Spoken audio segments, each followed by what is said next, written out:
as well. So today's focus, each free prep hour has a different theme picked by the instructor in response to questions that all of you submit. And so today's theme, because we haven't done verbal in a while, is going to be reading comp. Hooray! We're going to be using problems from this book, which is an enormous, it's actually more than 5-pound book of GRE problems divided up by topic. So we'll be looking at some reading passages and some questions. To start, we're going to look just at what's in a verbal section, what is a verbal section testing. We're going to get into a core process for dealing with all verbal questions. It actually applies not just to reading comp, but also to vocab. But then our big focus tonight is going to be reading comp, looking at our two sort of core question types, primary purpose and specific detail. And if we have time, we'll look at a couple fun exercises at the end for ways you can continue honing your reading skills. So hopefully it'll be fun. Hopefully it'll take away something useful. Is anyone here totally new to GRE? Like you're just starting to study, just starting to think about it? Yeah, Nathan, awesome. Anyone else? Oh, yay, great. Lots of company, cool. So this first part I think will be super helpful because we'll just cover what are you gonna see when you get one of those two verbal sections on the test.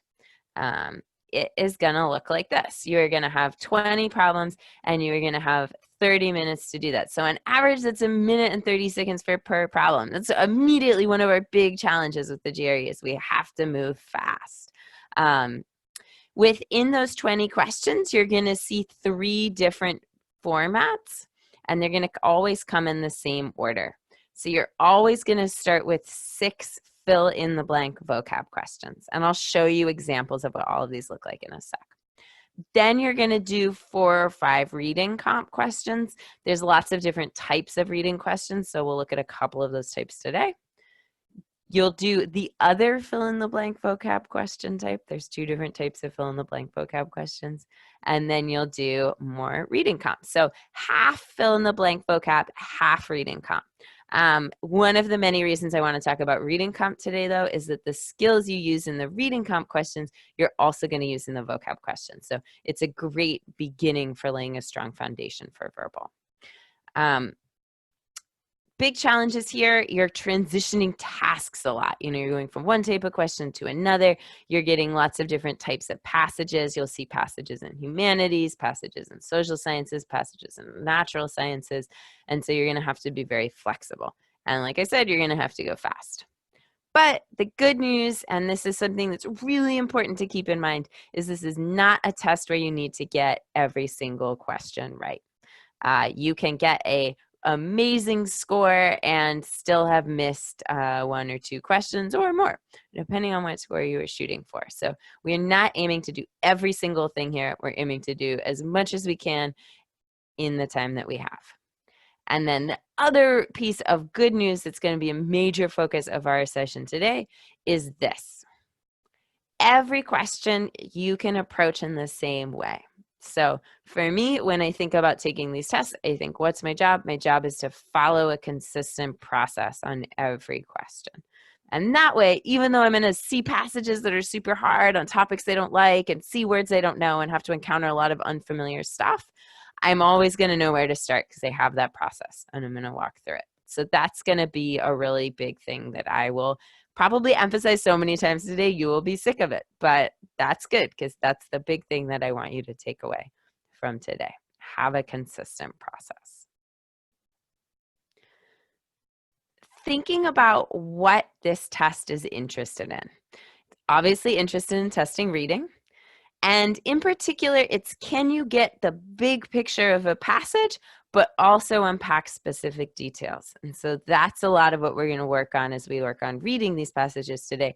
Reading just enough to understand the big picture of a passage and then to be able to find detailed information if we're asked about it. Similar skills we're actually going to use in the vocab questions as well, though obviously there are vocab questions where you do have to know the meanings of words, so that's another challenge. And I know that the learning vocabulary part is super stressful for a lot of folks, so that's not going to be our focus today, but maybe if people are interested, we'll do that in another free prep hour in a couple of weeks. Just to show you what these formats look like for folks who are new, this is that first type of vocab question, text completion, where you get 1, 2, or 3 blanks and you pick one word to go in the blank. This is the other type of vocab question where you get 1 blank and you pick 2 words to go in the blank. There's definitely a free prep hour on our YouTube channel specifically about this question type, sentence equivalence. So you could go scroll back through some of the old sessions and find that if you want to see a nice hour on that. And then you're going to have reading comprehension. You're going to see at least one long passage that looks like this, where you get 4 or 5 questions and you have to scroll up and down. The scrolling is irritating, I know. You'll get more sort of medium length or shorter passages like this with 2 or 3 questions attached to them. And then you'll also see some very, very short passages like this with just 1 question. And these are the ones that ask about logic. So if anyone has done GMAT, this is a bit like critical reasoning, and it's also a bit like logical reasoning on the LSAT, if anyone here has looked at the LSAT at all. These are also a bit different from the reading we're going to talk about today, and there's also a free prep hour on those that was taught over the summer by my colleague Kaylee, if you want to check that out as well. Now within reading, you're going to see a lot of multiple choice questions like this one. But you'll also see some questions that look like this, where you get these square boxes and you can select more than one. We will take a look at one of these today, and we'll talk a little bit about dealing with this format. And we'll also talk a little bit about dealing with this format, where you don't get any answer choices. You just have to click on a sentence in the passage. So a lot of multiple choice, but also some select all and select sentences. And my hope is we'll get to take a look at both of those formats tonight. So that's just a big overview of what to expect in a verbal section. And we're going to now pivot, and we're going to talk about how to approach reading. What's our process? Before we do, any big picture questions about verbal? Definitely feel free to just toss questions into the chat if and when they come up. I know I just talked at you a lot, but hopefully from this point on, it'll be more of us talking together and less of me talking at you.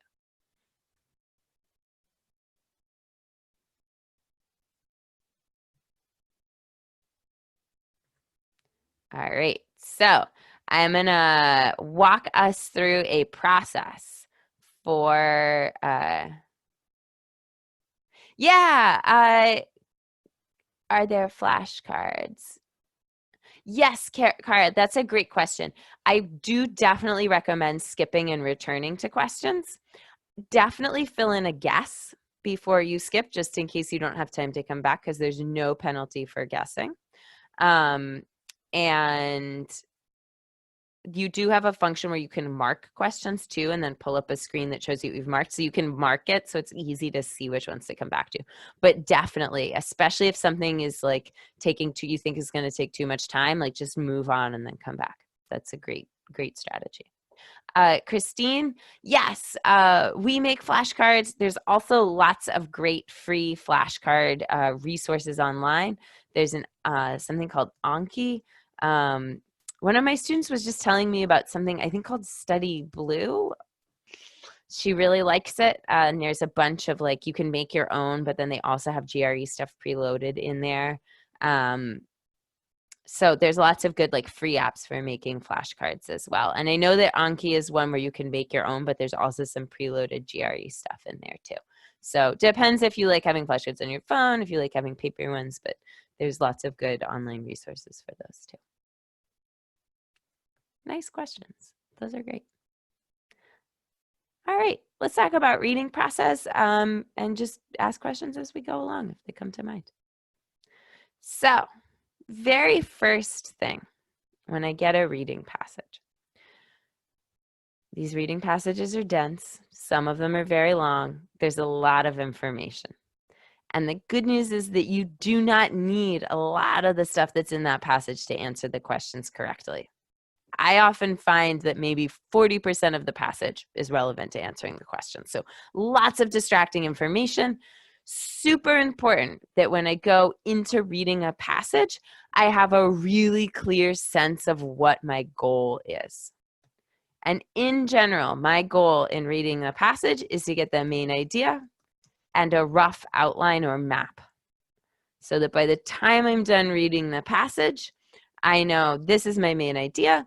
And if I'm asked about a detail, I have a good idea of where I might go back to look for that detail. But what I am not doing when I read a passage is trying to process and understand every single detail super well, or trying to remember every single detail, because I'm going to go back to the passage to answer detail questions. So main idea and map in reading the passage. Next thing I'm going to do when I get my first question, I am just going to read the question stem itself. I'm not going to look at the answer choices right away. And before I look at my answer choices, I'm going to make really sure that I have a clear idea of what I think the right answer is going to be like, or what it's going to do. So I first read the question stem, maybe go back to the passage to read a little bit, then I go back to my answer choices. But in verbal, it's really important in both reading and vocab that we delay going to the answers until we've done some work with the text first. Any thoughts on why that is? Like, why not go right into the answer choices?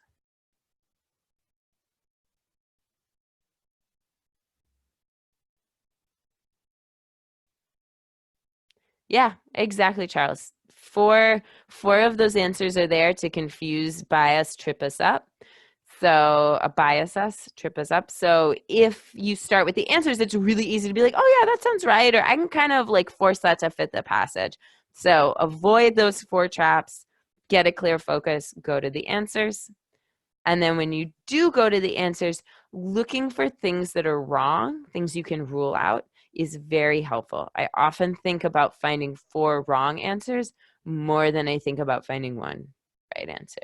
Yeah, praise. It'll definitely, especially when you get those long, kind of really complicated, wordy answer choices, it gets super confusing for sure. So this is our process. I know I just kind of threw a bunch of information at you. What we're going to do now is we're just going to practice this a few times. So it starts to get comfortable. You start to get a feel for it. And along the way, we'll pick up some other good points about dealing with these questions.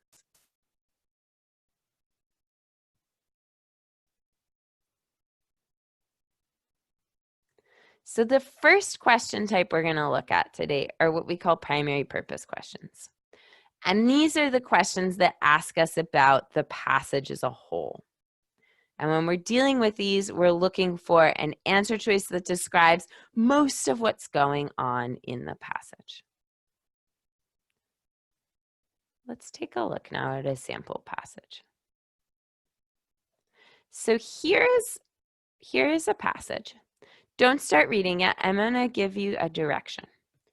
I want you to read just enough to get the main idea. I then want you to type that main idea into the chat, but don't hit enter. I'm going to give us all a couple minutes to do this. And then when I say go, hit enter. So we're all going to share our main ideas at the same time. That way everyone gets a chance to kind of work on it and think about it, and then we'll pull our ideas and see what we got. So go ahead. I'm going to give you 2 minutes, I think, to read this.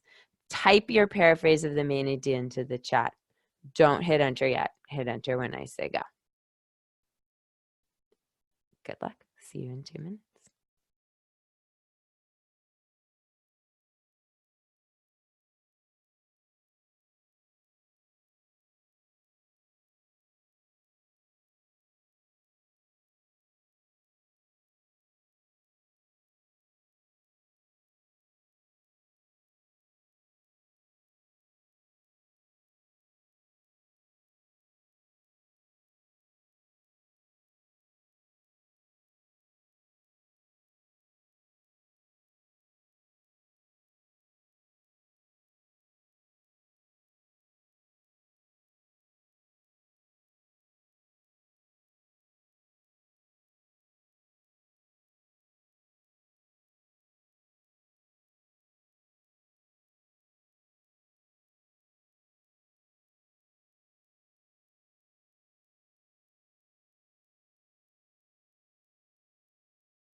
All right, that's 2 minutes. Everyone go ahead, hit enter as soon as you're ready.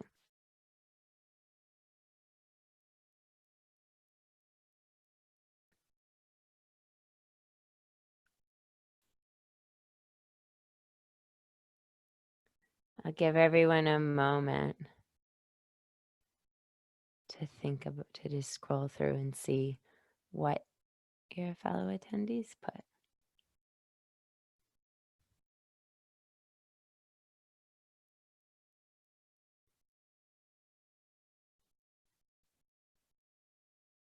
Cool.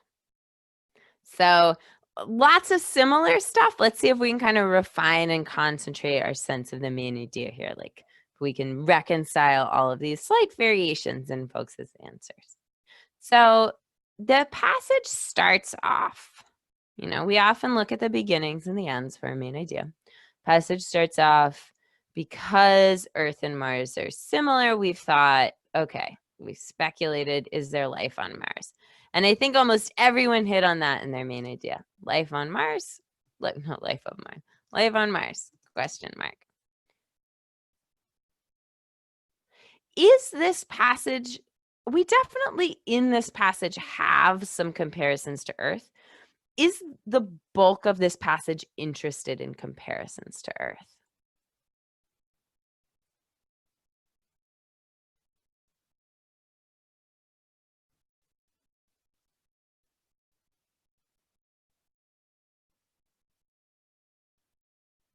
Yeah. When we're thinking about main idea, it's really important to consider what is most of the passage doing.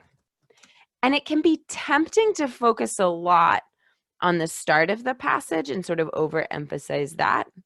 We do have some comparisons with Earth in this first paragraph, but then in the second paragraph, all of those comparisons with Earth fall away. So definitely interested in life on Mars. Yeah. Yep. Charles de Mars. Yeah. Life on Mars. What evidence is there? And then how certain are we? Does the passage reach a conclusion that there's definitely life on Mars? What's the author's level of conviction about this question?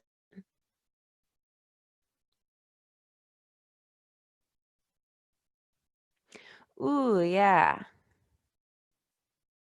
These findings substantially bolster claims. Yep. So strong, maybe. Yeah, substantially bolster. Like there's a lot of evidence for this, but it never says that there's definitive proof that it definitely, like we've actually found life on Mars. Yep. I agree, Christine. I think that's a great point. Claims. It's still a claim. So life on Mars, yeah, Ibum, that's a nice way to put it. Speculating about life on Mars, there's some good evidence. We're laying out that evidence. We think there's a strong case, but we're not certain.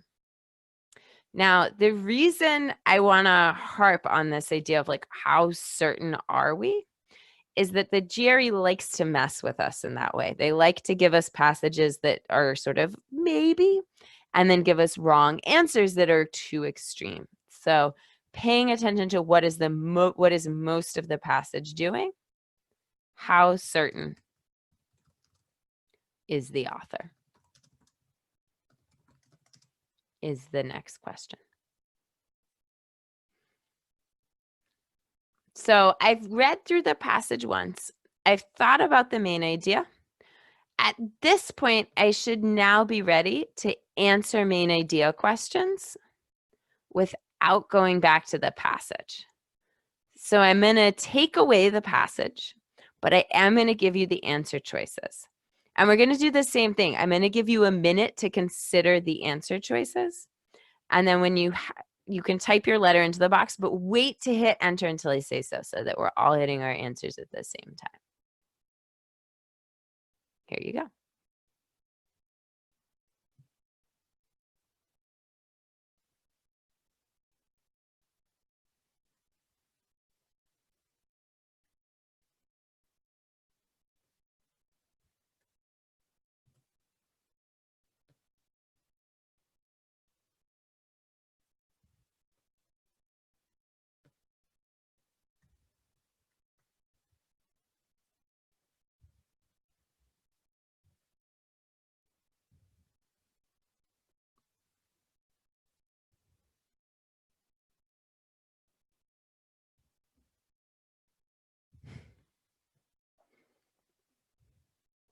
Something that helps me in that situation, Charles, is to think about which is,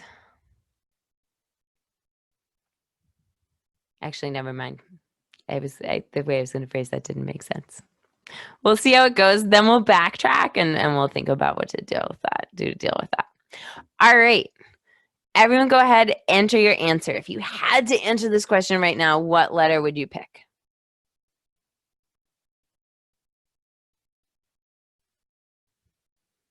Cool. Some votes for B, some votes for C.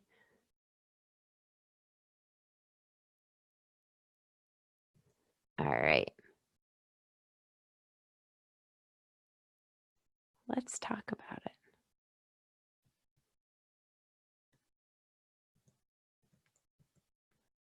I realize, hang on a second. I realize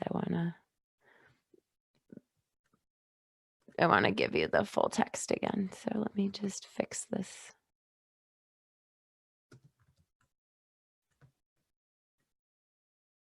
All right. So I don't think anyone picked A. What's wrong with A?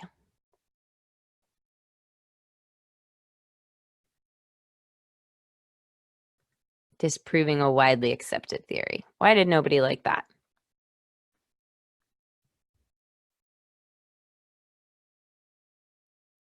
Yeah.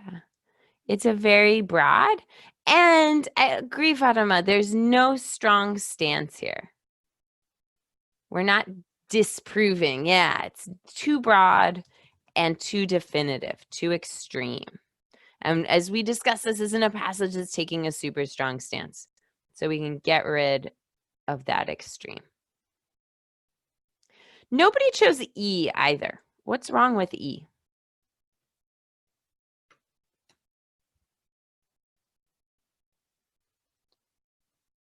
Yeah.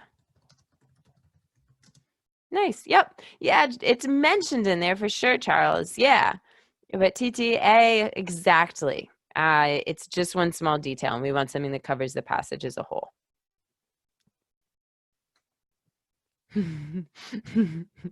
Christine, no, all caps just makes that so emphatic, and it makes me glad. Yeah, it only shows up in the second paragraph. Yep, exactly.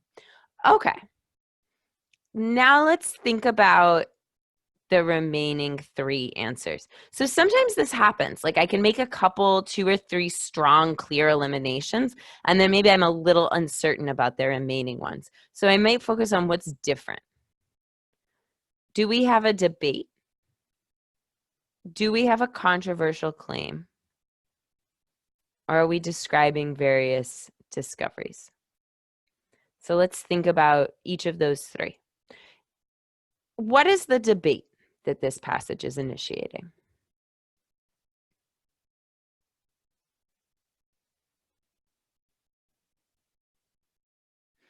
We're definitely raising the question of life on Mars.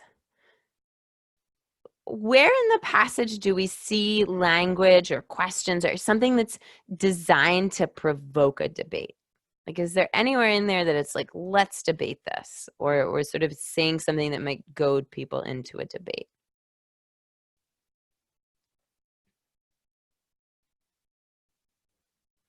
Yeah.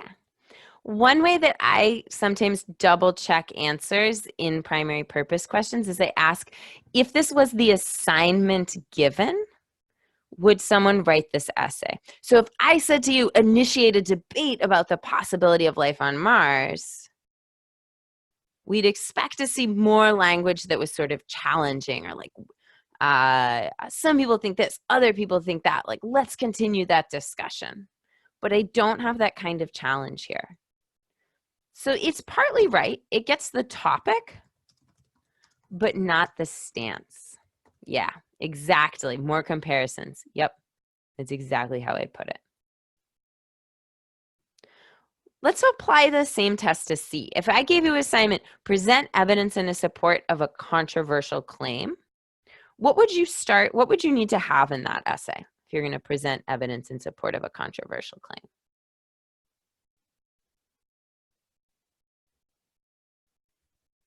Yeah. We'd probably have to have some very strong strong evidence because it's controversial, we'd also have to have multiple sides. B and C are kind of similar. They're both suggesting that there's argument, that there's tension, that there's controversy. And we definitely have a claim here, but there's no language here that suggests there's controversy. So again, like B, yes, it's presenting evidence, but there's no controversial claim. So this, Charles, actually is what I was going to say earlier. When I get in this situation where everything kind of looks okay, I really start focusing on, can I prove everything in the answer? And are there any grounds to get rid of this? Like, I really go looking for objections and focus on wrong, things that could be wrong. We're left with a D. Is the passage describing various discoveries? Yeah, it's doing that. Is it talking about possibility of life on Mars? Yeah, it's doing that. That works. That works. That ends up being our right answer. What did people not like about D? Like, it was a popular answer, but not universally beloved. And I know some people are like, D question mark? What makes you hesitant about D?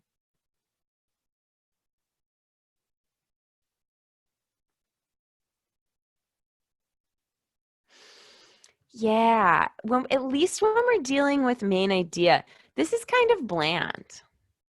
Like, it's just not very exciting. And I think we want these passages to have like strong, exciting claims, but they don't. They don't tend to take strong stances. So even if I hadn't looked, like if I went and looked at this question just by itself, I didn't even look at the passage, I would already be skeptical of things like A and B, because I know that GRE passages don't really go in for strong, controversial clashing of ideas or definitive opinions. They have opinions, but they tend to be kind of wishy-washy. They kind of hedge their bets. Yeah.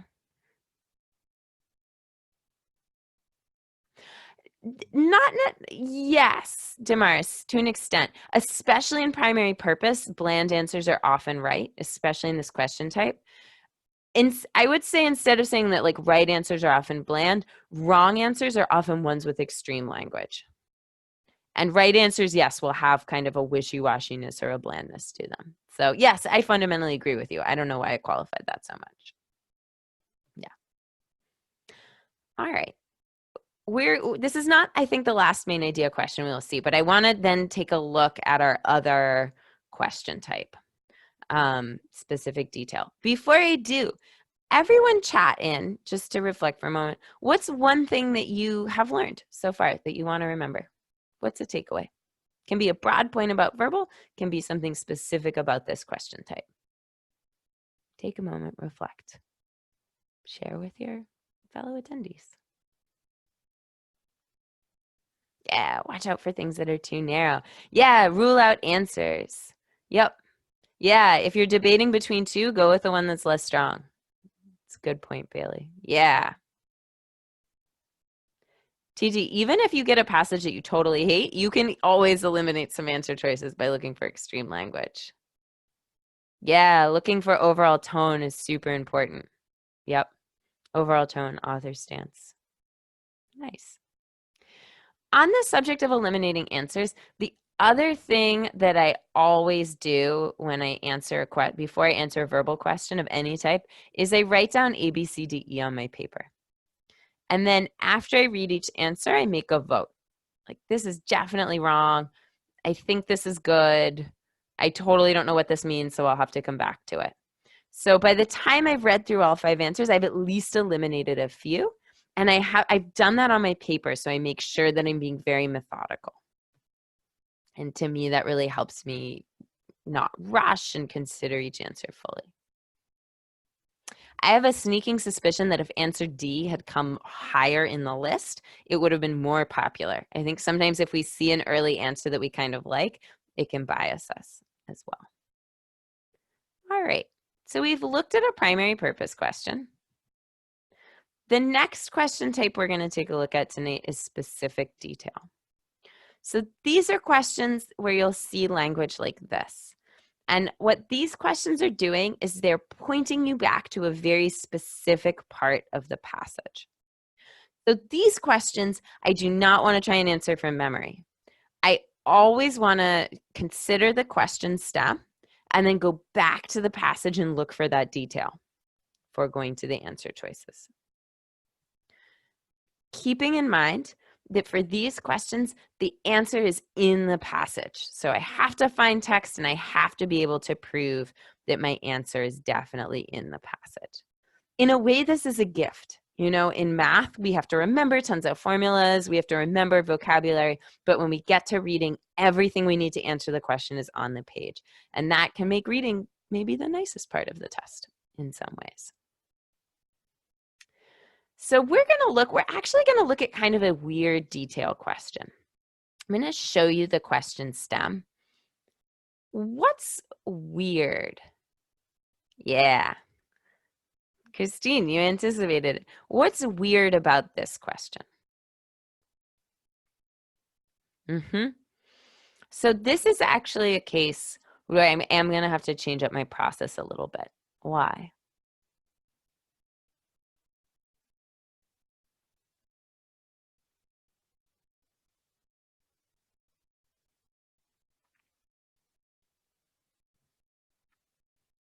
How do I need to approach these differently? Yeah, I have to find what's missing, but that can be hard to do. What's the other way I could think about this? If I know that there's 5 answers, one of them is not there, what's true of the other 4?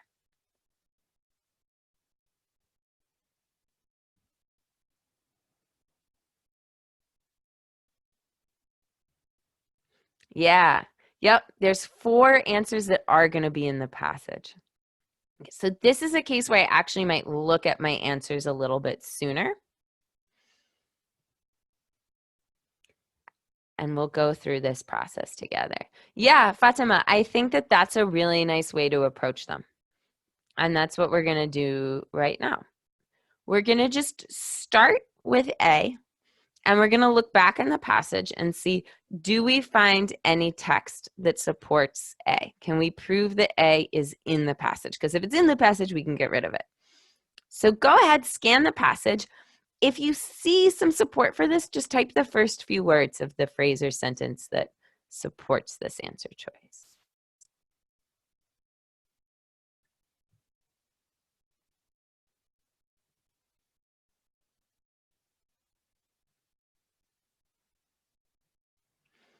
Yeah, nice.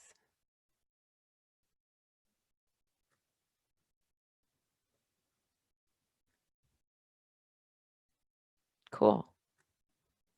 So we have some support for A. All right.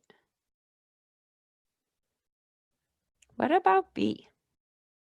Mars does not have a substantial global magnetic field.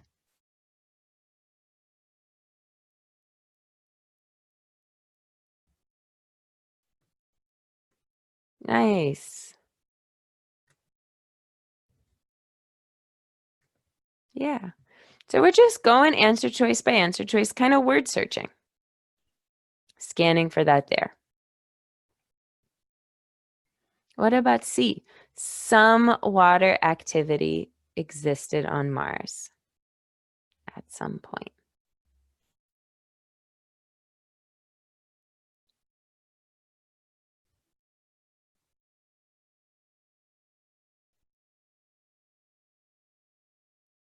Nice. Geological evidence of past water activity. Cool.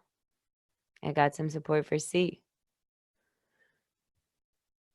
The length of a day on Mars is similar to the length of a day on Earth.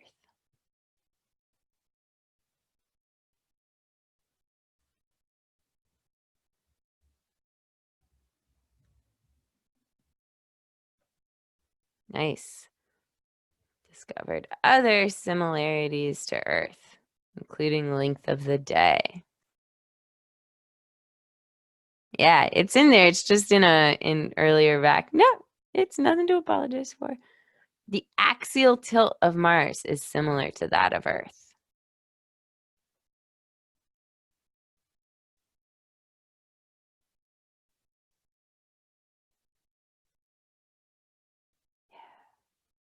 Ooh, so now we are in a quandary, right? Because it looks like all 5 of these are in the passage. What should I do if this happens? Like, crap, I think I proved all 5, but I know there has to be a right answer.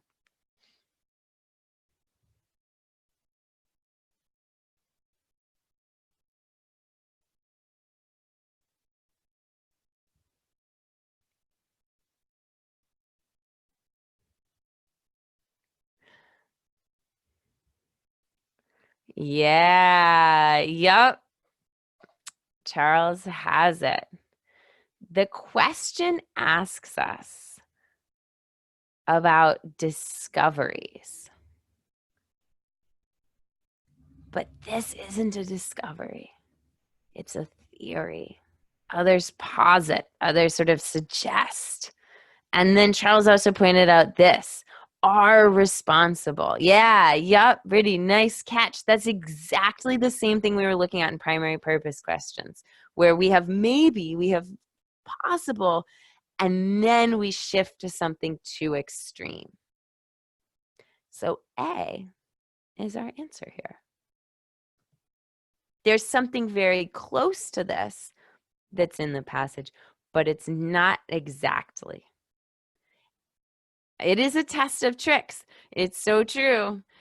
That's one of our big goals when we study is just learn the tricks, learn the patterns. And now that you guys are alert to this, you're going to be super careful. So the next time you see a question like this, if you see maybe in the passage and are in the answer, you know it's a trap. So right off the bat, you could feel really exactly, Christine. That's a nice way to put it. Yeah, it's twisting the wording. It's twisting the level of certainty.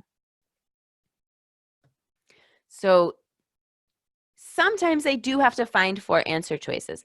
But in this question, I can actually prove that A is wrong right off the bat because I recognize that GRE trap. I also can get there by being very careful about what the question is asking. The question is asking me about discoveries, things that are discovered that are certain, but the proof that we highlighted for A isn't a discovery, it's a theory. Super sneaky. But now that you've seen this, I think you'll start to notice as you study that this type of trap comes back again and again. And as you see it more and more, you can get really fast at spotting it and use your knowledge of that trap to help you answer these correctly. So that's an example of a specific detail question. What's a takeaway from that question? Or does anyone have lingering questions about what we did on this question?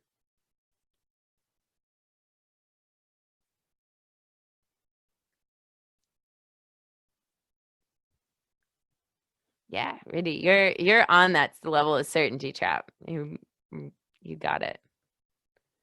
All right, let's try one more question type.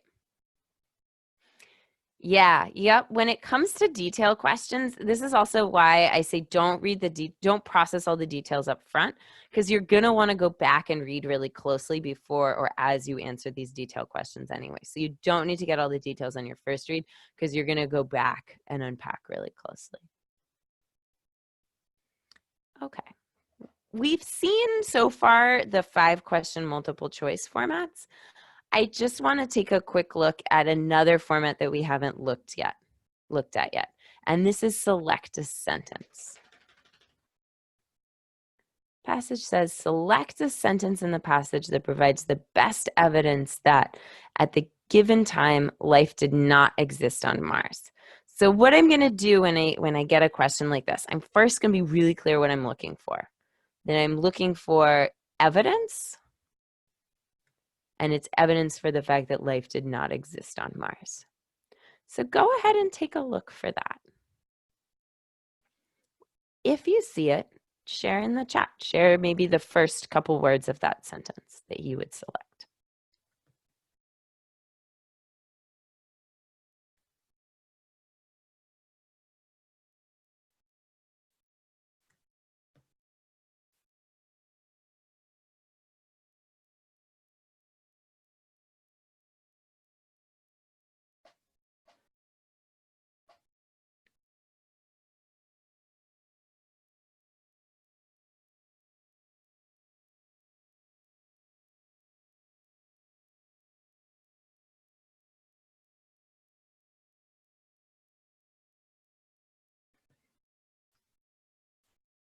Cool.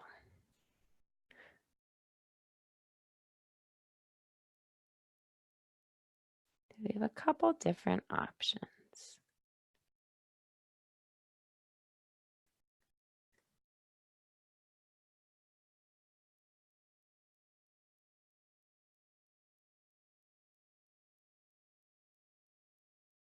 Yeah, we only get to choose one, Christine. So it would just be either the in 1965 or the moreover. It has to be a single sentence. We also had to vote for others. Pause it. And we're looking for the best evidence. Of these three sentences, which would you guys say has the most direct evidence to prove, which it convinces us most thoroughly that there was no life on Mars? Sentence 1, sentence 2, or sentence 3?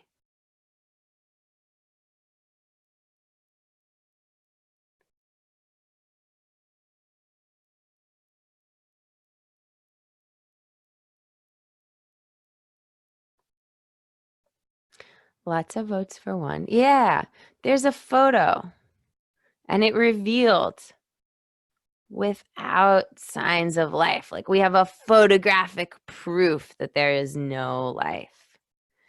Sentence 2 definitely also sort of reinforces that Mars is inhospitable to life, but it's not as direct a proof.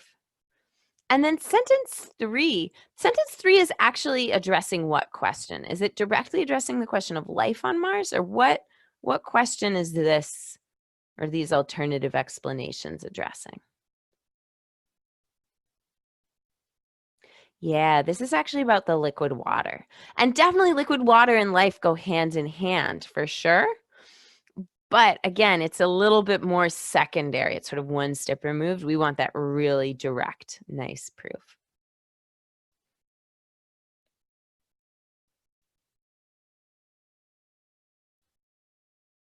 Yeah, Charles, I think it's just always a good thing to look out for as you read those kinds of structural pivots.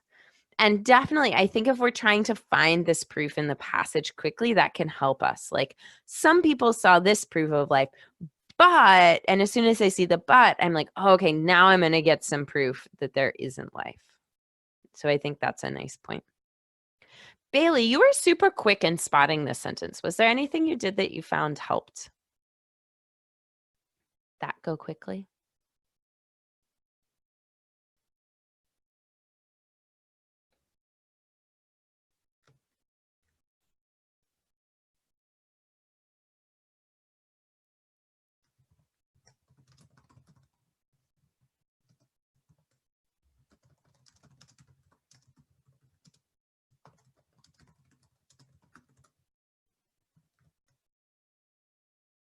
Nice. Yeah. When we're in these situations where we're kind of searching the passage, it's great to be like, have a kind of word or phrase that you're going to scan for. So if we're looking for life did not exist on Mars, looking for something like signs of life, life exists, like even just scanning for the word life in the passage can help to orient where we're looking. And often, before I go back to look in the passage, I get really clear in my head on what kinds of keywords I might scan for so I can spot them faster. Using those structural clues that Charles mentioned can also really help. And then just remembering throughout verbal, we're always looking for the best answer. So there might be some answers that kind of work. Always want to think, is this the best, or can I find something that's better than this? Is there an answer choice that's better? All right. Let's try another one. Let's try another main idea question. We're going to do the same thing. I'm going to give you 2 minutes to read this passage, and then everyone is going to hit enter when 2 minutes, and share their main idea. Oh, you are right. Charles, you've been saying super useful stuff and no one has been seeing it. So just a reminder, as you chat, change the to field to all panelists and attendees, and that way everyone else can see the good things that you were saying. That's okay. You're making good points. Okay, so here's our new passage. You know the drill. You have 2 minutes. You're going to type your main idea and hit enter once I call time at 2 minutes. Here you go.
All right, that's 2 minutes. Go ahead and hit enter. Share your main idea.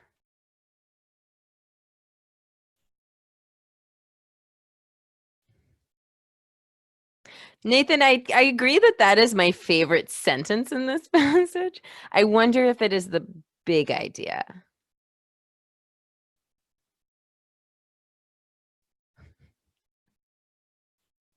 Yeah, we do get Homo economicus a ton in this passage. It gets kind of tiresome.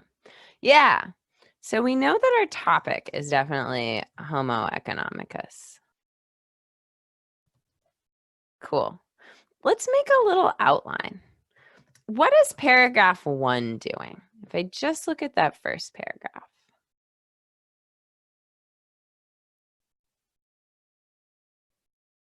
Yeah. We get this sort of idea about what human beings are like, and we get a definition. Yeah, definition of the term Homo economicus. And I'm not even going to get into unpacking that definition off the bat.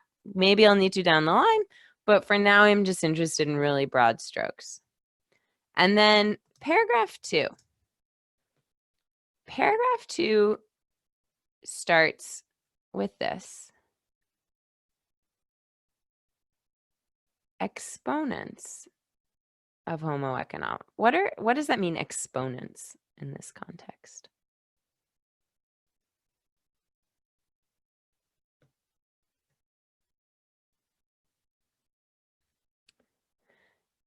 It's weird.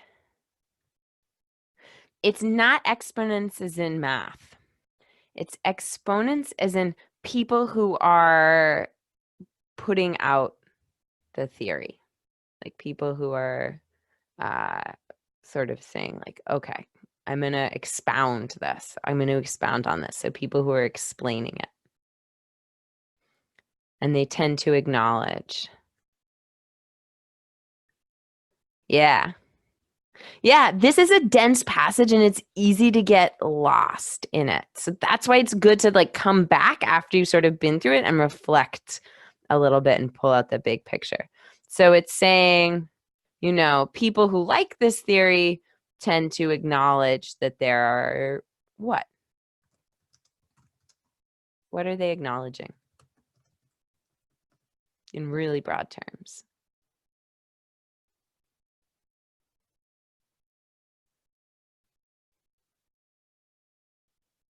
Yeah. Total information isn't possible. Yeah, the theory has some flaws. Yeah. Yep. And then what is all of the rest of this long, dense second paragraph doing?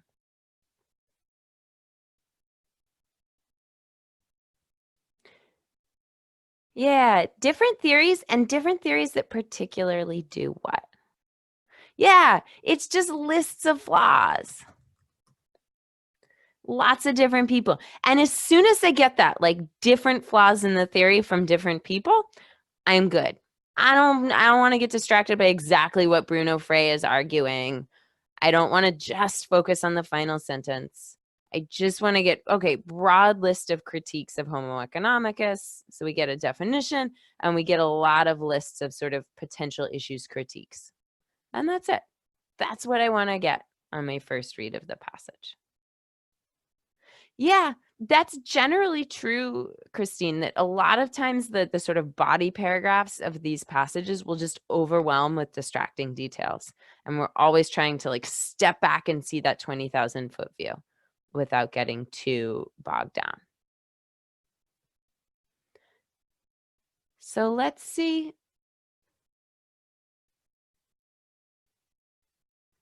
Let's take a look at our answer choices. What I want you all to do is I want you all to find one answer choice that you are certain is wrong. So instead of looking for the right answer this time, everyone find wrong answer that you are certain is wrong and share that in the chat.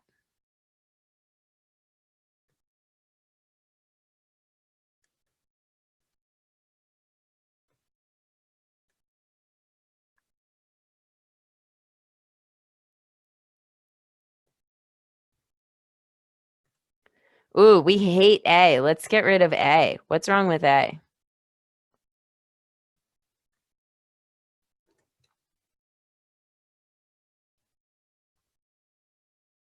Why did nobody like A? Yeah. It's certain. Yeah, and it's only paragraph 1. Yep, exactly. It's not even getting into what's happening in paragraph 2. Too narrow. Let's get rid of it. B also got some votes. What's wrong with B?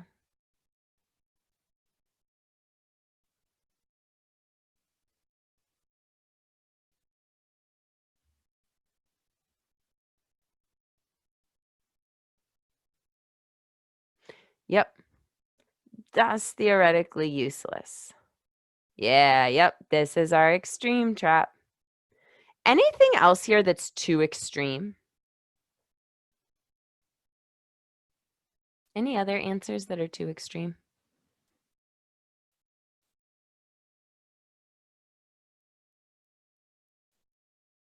What's extreme about D?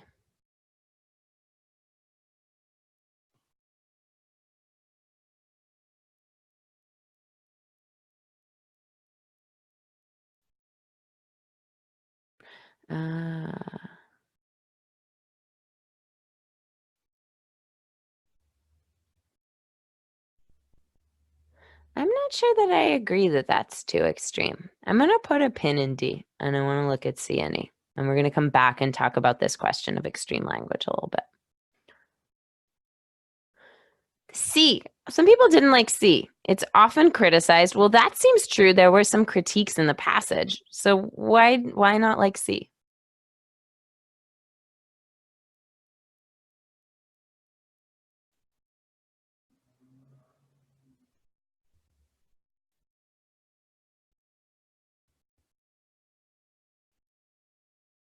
Yeah. There's nothing about not fully understanding. Yep. This is adding in assumptions. Really nice word. Yeah. Also condescending. Like these passages are not condescending, Padma. That's true. It doesn't match what we would expect the tone of a GRE passage to be. Yeah. It's a good reason. And it's funny. So now let's compare D and E. I want to look at the language in both of them. D, we have that strong language people pulled out. I'm going to pull out some language in E. Which of these has stronger language, D or E? Charles says E. Do other folks agree? Yeah. Yep. Yeah. So we're going to get rid of E. I agree that D is probably not the right answer that I would write if I were writing this test. I think that there is, it has like maybe a slightly more negative tone than I think maybe the passage has. But E is so much worse. A, B, C, and E are so much worse. So as you go through these, rule out answers when you're very certain they're wrong, like absolutely cannot be.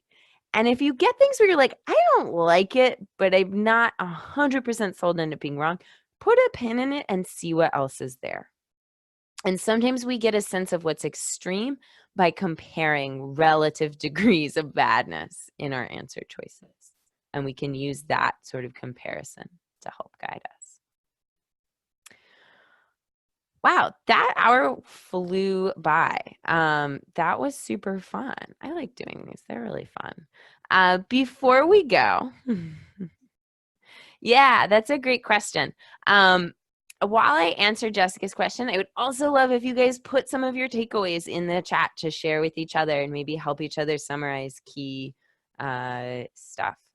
Fatima, really small thing that I do, I touch the screen with my finger just to keep my eyes focused. Also, if you notice that you're starting to get really nervous and you're maybe not processing things fully because you're nervous, I will either look away or I'll close my eyes and just take a deep breath, take 2 to 3 seconds to reset. Jessica, it's a huge question.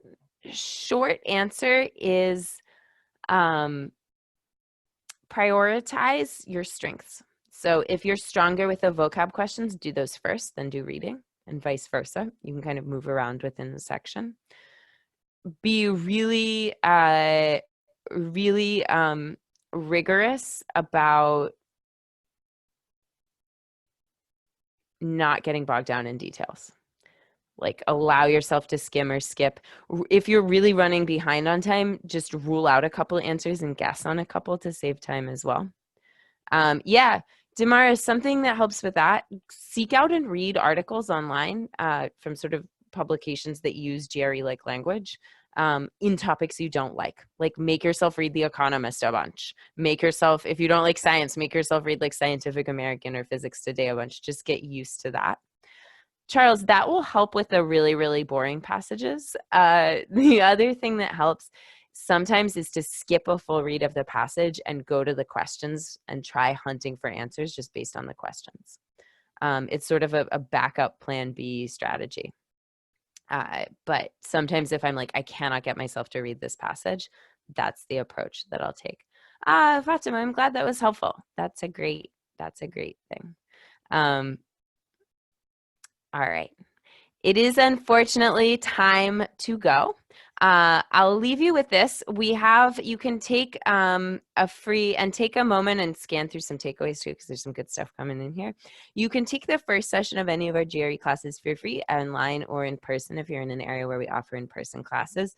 There's also a lot of these old free prep hours on our YouTube channel. There's some vocab stuff on our YouTube channel. So there's lots of free resources there as well to check out. We have blogs that have lots of good free info as well. So